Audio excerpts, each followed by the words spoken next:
I guess so. Going over the two trades from yesterday, one was a winner, one was a loser. Right now, the eval count that we're documenting is at 1,500 profit, 56, 1,556. We've got down to 700 drawdown, worked our way all the way back up. So this is kind of a good example of me sticking to the approach bias trend that I had, right? So overall, we were moving kind of really bullish here, and we checked down into these imbalances here, right? And when we checked down into it, we had engineer liquidity, we had a liquidity sweep, gap up, kind of filled the gap here, right? So what I was seeing and what I was wanting to see was for us to rush straight up. I was really, really hoping for us to rush up and at least get up into this rejection block up here, right? So let me get rid of this stuff so we're not confused. So right with these imbalances being filled with this inverse didn't get touched, but we had a strong reaction up, right? So I was looking for us to rush that, and if we go on the 1 minute, I kept a really tight stop.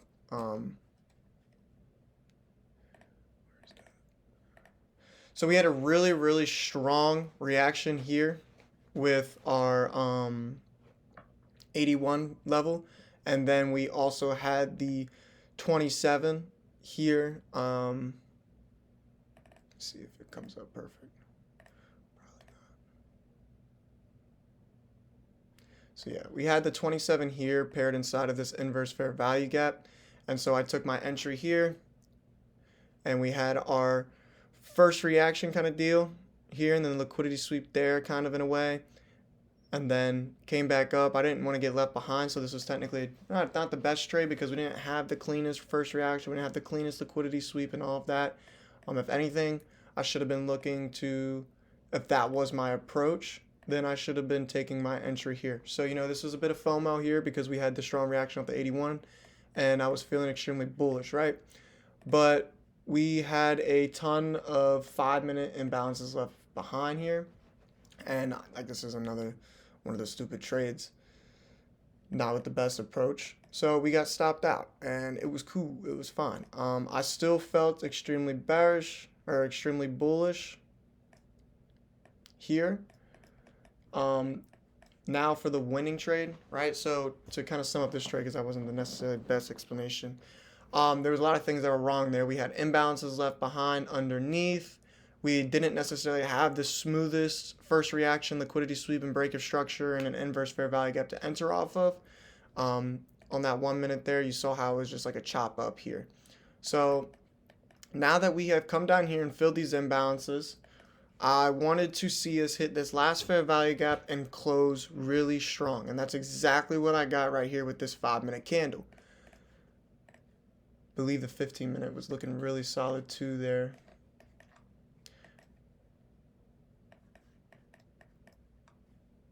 Yeah, the 15-minute was looking really good because we came down here, held up, froze there. If we would have inversed that on that one, then we definitely would have not been taking it. Where's it at? So if we look here now, with the same approach that we had, being bullish, continuing on this trend, we hit our last fair value gap. We closed strong on the 5-minute. And, this is what kind of led me to go into 2 contracts, was because I saw everything that I wanted to, right? I had a higher time frame PD array, and it wasn't necessarily a higher time frame. It was a 5-minute, the 15-minute fair value gap as well. We had the fair value gap or the PD array paired up where we wanted to see a reverse. It came down, did exactly as I wanted it to. It closed extremely strong on that 5-minute. I wanted to see that strong rejection up. And I got the perfect first reaction, liquidity sweep, break of structure, right? As soon as I saw this, because this is when the 5-minute decided to close, right at this point, as soon as I saw that 5-minute close really strong in that fair value gap, and I saw just the A+ slingshot setup, I was like, screw it. There's no point for me not to take it, because we also had our 0 low paired perfectly with our inverse fair value gap here. And when things line up perfectly, You know, I like to tell you, like, it's price is moving true, lining up to the T. It's time to rock and roll, right? So then I got entered on the retracement back after our first reaction here, or the EL, liquidity sweep, break of structure, 5-minute closing strong in the last fair value gap, and then we had our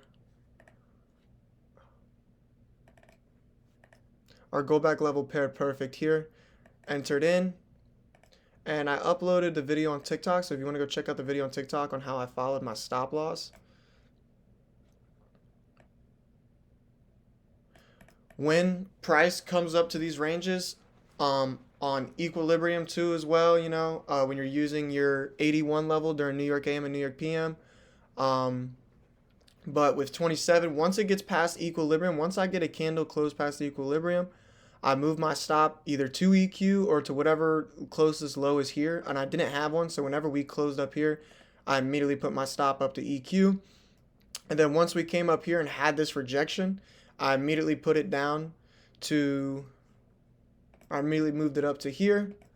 And then we had our strong move up, so then I followed it up to here because I was hoping just for us to push through. And the difference in taking profit where I got stopped out here and then from here was only like $70. And that's what you guys got to understand with this strategy. When you guys get up here, like, you have to work this muscle of being okay with this trade, because with this strategy, it happens a lot where it reverses and comes all the way back down to break even, right? Or to your stop loss.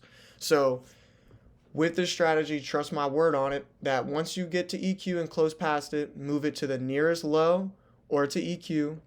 And then once you get up into this range and you start getting close to TP, you know, it's time to start, you know, slowing down, following that stop loss, understanding, you know, you've already got your winning trade, you got your money. This was 900 profit with 2 contracts, okay? So it's 23 points. Not a crazy move, nothing insane, right?